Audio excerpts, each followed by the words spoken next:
Thank you, Vivian, Niklaus, and Ruby, for inviting all of us to this fantastic event.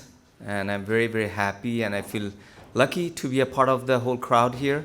And I'm especially proud of all the Bangladeshi architects who are here to energize the Basel environment with a kind of different kind of thoughts. I also think that the way in which we look at architecture and the way we share our architectural thinking in the manner that we are doing right now is not very sympathetic to the idea of architecture. I think to understand the whole aspect of architecture is to go ahead and be a part of the environment, looking through images. It only gives you sort of an excuse to understand architecture, maybe perhaps a possibility that a way forward. But to truly understand the essence of architecture, I think it is unfortunately you have to be in the environment. Otherwise, it gets difficult because we are human, a miracle at birth, and we don't need to be told and taught and shown how things are around us. We know it. But the modernity, the mind of modern mind sort of tells us what is square and what is circle and what is not. And I think as an architect, I spend many hours behind my desk thinking about what would be my next move. And I believe in the action of life, and my work literally is, I hope, that it connects to the directness of thing. I don't challenge any mind. I don't think it's very respectful to challenge other minds through techniques, knowledge. We have 60 billion neurons in our mind, and we are all very informed. We can soak things in a manner that we are designed for. I will go through the slides. I have not seen these slides since I sent it to Vivian. I asked her this morning, can I look at the slides one more time? And I went like 10 of them. And I said, okay, maybe I can talk about it. I'm confident at what I do, but I'm not confident of what I'm going to show right now. But this is the first slide is a map of the world, the geography, and it pixelates the way we inhabit the environment. And I wouldn't say we're any different. We just differentiate by having to have that idea of I'm a Bangladeshi and Niklaus is a Swiss and XYZ. But end of the day, when you look from the very top of things, we are Homo sapien and human being, and we can relate in a very simpler ways. This particular image is the sky, which is the common ground for all of us. And I think I believe in that commonality, and from that I get inspired, and I hope that my work will resonate to the simplicity of things, and it speak of a place that I am right now a part of, which is Bangladesh. This is, and I'm glad a lot of the Bangladeshi images are already being printed in the exhibition, also right before me, so I'm not going to dwell too much on how Bangladesh looks. It looks just like here, maybe a little soft. This is a map of Bangladesh. It's literally that green, and Dhaka is in the center of that place. So a little dot. I don't want to play with this too much. The little square is the Dhaka where I'm from. This is a map I produced just before I came, and I sort of take images of the city, and I sort of pixelated it. It shows many events, good, exciting, sad, to be and not to be. Also, images are here. It is like an island. It's a graphical interpretation of the city. And when you look close to that city, well, I'm baffled how to take this. It's like a bull with pointing horns toward you, and And I think Kazi is right. I'm that Opu from the Satyajit Ray movie, with confusion and sort of a determination. So, and when you get close to the streets, and it's still it's difficult to navigate because it changes. It's very amoebic. The city is made out of hard concrete and whatnot, with all the gadgets that you may have here as well, but still very, very difficult to understand. The neighborhoods are neighborhoods, but again, it might not be. It might be neighborhood yesterday, might have been, tomorrow it might be something else. So it's changing rapidly. So you often look upward to be inspired. And there are certain buildings that inspires me the most, is that where my senses gets nourished and to be told that I'm okay. It's okay to be taking the challenge. The city, Dhaka, is also a city that you don't need a television. As a matter of fact, it can guide you, entertain you, and it can gives you a sensory charge where you could ponder and reflect for years on, and may not understand what you may have seen in front of your eyes. A city is very loud. It literally grinds you to pieces. So you're never in one self. You could be an architect, but at the same time, you have to be everything. So you sing a song, you write poetry, you draw buildings, and you also yell at people to navigate to your everyday little things. With the progress of thing, I also get very much touched by the filth that we have produced, and at times, it's a survival of the fittest game, and we see things, but we don't want to see that. We imagine beautiful things, we ignore, and we sort of bypass, thinking that this one will pass because there's always the sun behind the cloud.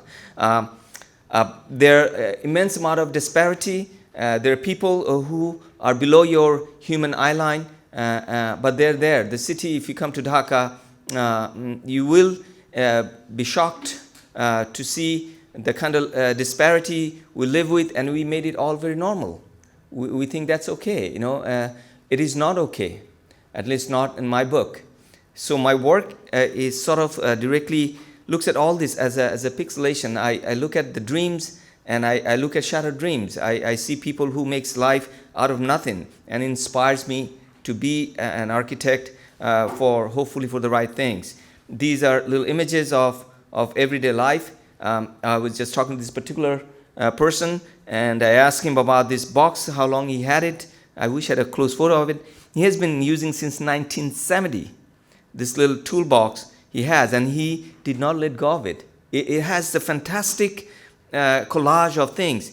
And I could directly relate to his box, because I, as an architect, don't see things in totality or in a whole. I see things in bits and pieces. I don't think that XYZ axis work for me. I think that that things that comes in pieces and in bits kind of defines my definition of everyday life. I believe in simplicity and everyday living. Here is an image where it shows how the city sort of blends in toward the edge of it. So this is the threshold between the rural and urban, and it shows the fragility of our thinking and our acceptance and our understanding of our own culture, and the way we look at our ways about creating architecture.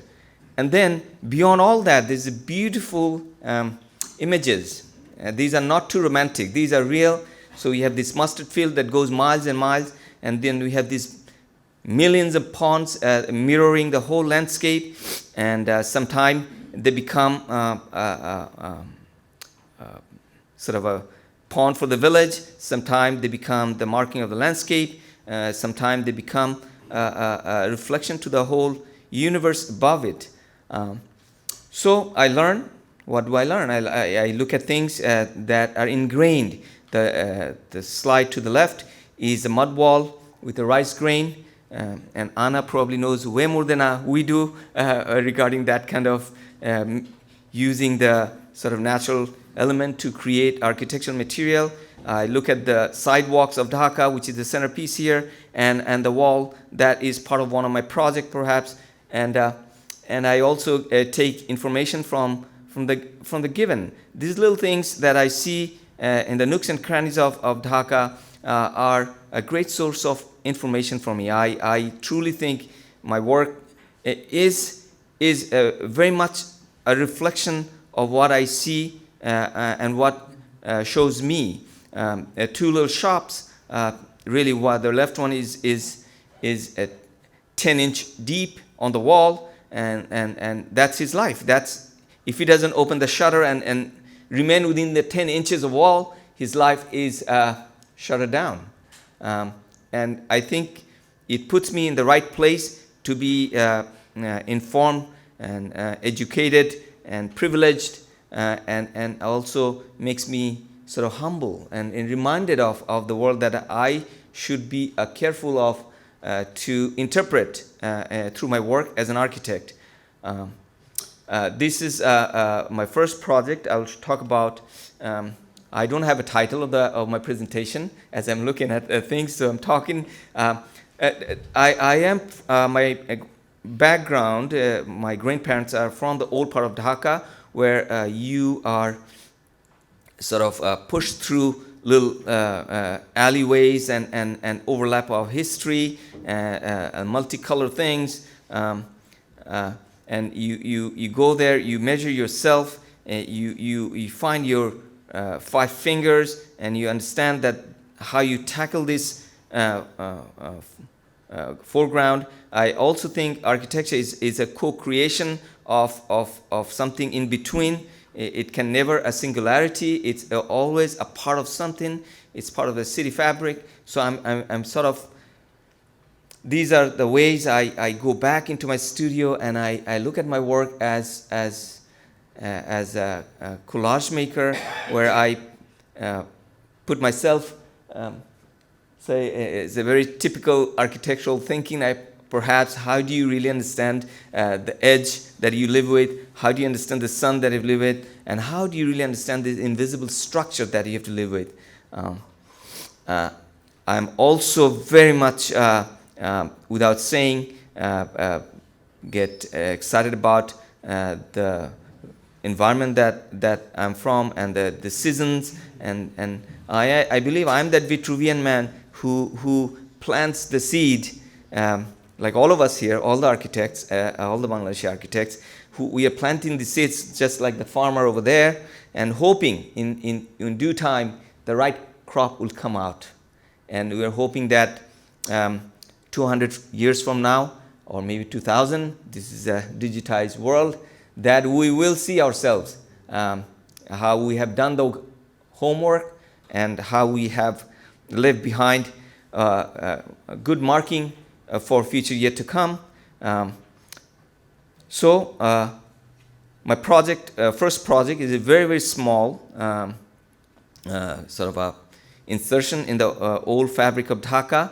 The image on the left is what was given to me, a 2-story building, and then I had to add a little facility of storage for paint and manager's quarter on top. And if you look at the building from closer, from distance, it's very, very difficult to find because it blends in. And every cut and every stab on the surface of the building, from within or from outside or from inside, it has a reason. And that's not that I was trying to put those marking, but the project was screaming or asking for those marking. So the project has fantastic windows that, for me, that shows the world outside, and it's confusing, but it's framed. So if you wanna know about it, you can always go down and find for yourself. But I thought the building should have some kind of parameters where the architecture allows you to contemplate what is ahead of you, allows you to understand the depth that you are part of. You walk through the city and you see things that are given, and you bring that into architecture. So the relationship of something left from the perhaps from a couple hundred years, one slide, and that how you can somewhat translate into your own work. You look at a door and you see that your door is just an extension. So this is what my door is. So it's sort of it transformed from given to what I think is more appropriate. I also think, I don't draw with computer. I can write emails, but I don't draw with my computer. I'm okay with my pen, and I was questioning, why am I like that? Why is it that I'm not too pushing myself to be efficient with the gadgets? But I think, when you work with materials, when you see materials, the team that you're going to work with, they cannot read what I draw in computer. They rather see things from their point of view. So having to sit down with them and having to come up with the details with the tools that they're used to, for me it's easier. So I literally go and spend time with people who are I think my bloodline for being an architect, the craftsmen. And in the end, I hope that my little architecture offers room for newcomers, young kids who can sit down and playfully enjoy the space and perhaps wants to be an architect down the road. I don't know. I don't distinguish this too much from the garbage. It's a dictionary term. There's no garbage in the world. You have to live with it. So how do you translate that? So it is something that you see on the street, something that you find in a metal market, and you translate that. You allow people to sit down. You see things on the side of the wall and bring that into your work. You see elements that have been cherished by 1,000 years, and you interpret that. So I transform my work. I try to find lights under the ashes. I find little detail. Curiosity is something that drives us very, very profoundly. We are curious about anything and everything. I think that curiosity is also very much a part of my everyday practice. I do little things. I'm not a big, I'll be very scared to do a big building like Ehsan Khan was doing. I do little things. I think I try to find elements that excites people. This is a very small window. It's about 100 centimeter by millimeter by 100 millimeter, but it shows a neighborhood garden that has 100-meter depth. So I think that small window is good enough. I collage my work from what I see from the city. I look at things that grows naturally. I share that into my own work through the sort of cultivated garden. I don't like straight lines. As an architect, we are well trained, so I try to break lines. You see, you understand, you transform, and you give it a different language.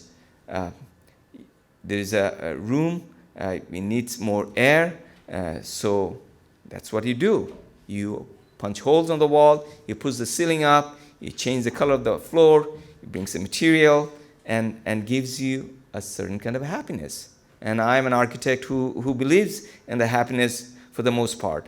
And you find a corridor, you find 4 rooms, you find a whole bunch of people working with you, and you transform the space into something that allows you to think that it is a room for me or for all of us to sit down and sort of appreciate not architecture of what's been presented, but through the presentation of who you are and how you think for the future. Again, some collages, looking at the delta through my pen and paper and scissors. So we have an enormous amount of water in the country. We have bright sun. But very, very sadly, when you come to Dhaka, you don't really get to see the sun in your house because it's so cramped. Sometimes the density does not allow you to enjoy what is in abundance. So when I was asked to design a residence, first thing I said that, well, this house cannot be just a house with walls around it and cannot have sort of specific doors and windows.